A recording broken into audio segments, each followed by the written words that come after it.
membangun bangsa, nation building dari kemerosotan. Hey guys, welcome back to Black Borneo. Apakah kalian ingat dengan pepatah Bung Karno? Jas merah, jangan sekali-kali meninggalkan sejarah.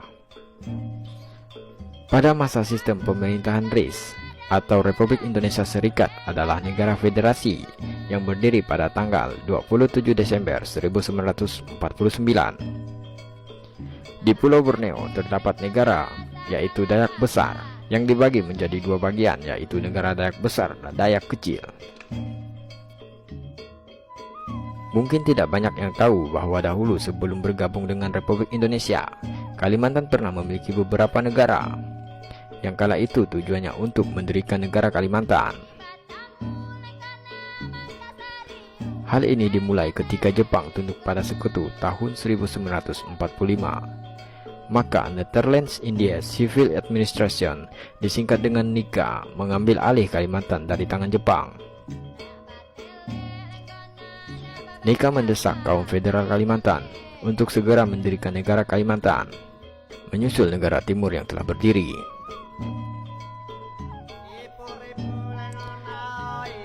Saat itu berdasarkan perjanjian Lingkarjati antara pemerintah Indonesia dengan Belanda tahun 1949, Belanda mengakui secara de facto wilayah Republik Indonesia hanyalah meliputi Jawa, Sumatera, dan Madura.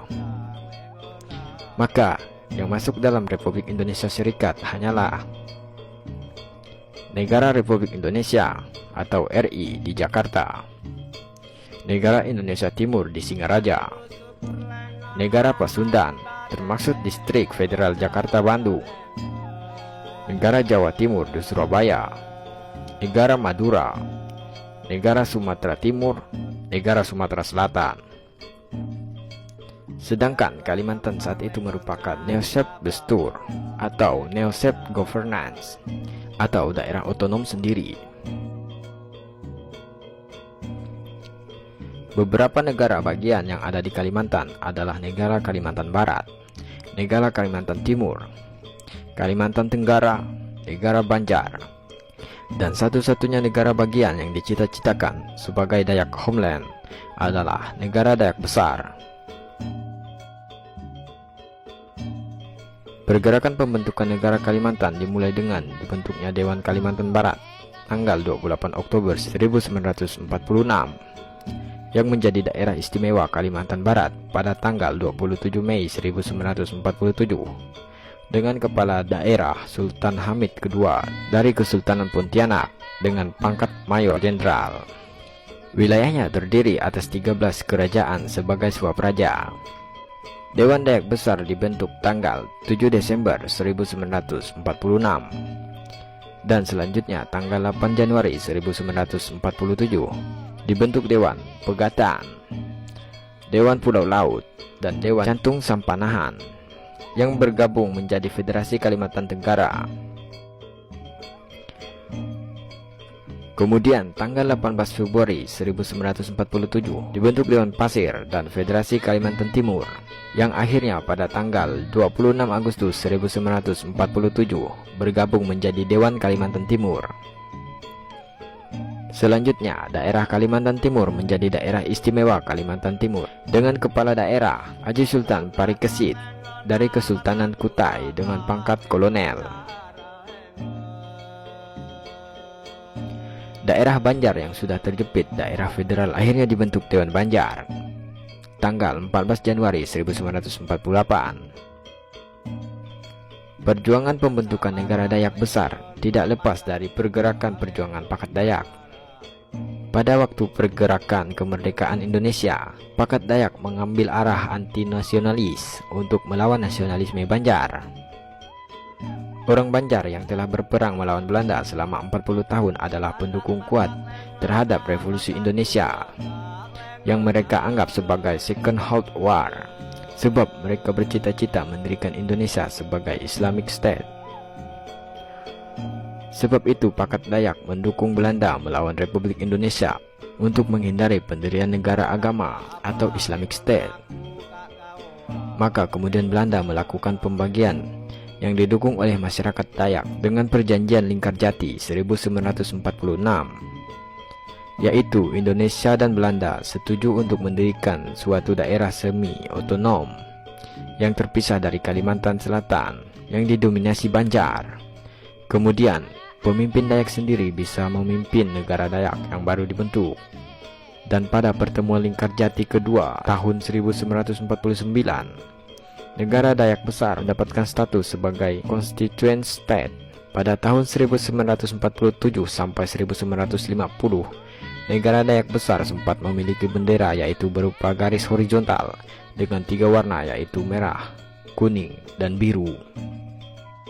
Namun semangat mendirikan negara Kalimantan kemudian pudar akibat kaum Banjar dan Melayu merasa terancam sebab negara Kalimantan dipandang sebagai upaya Dayak merdeka, sehingga hal ini menjadi materi propaganda Republik.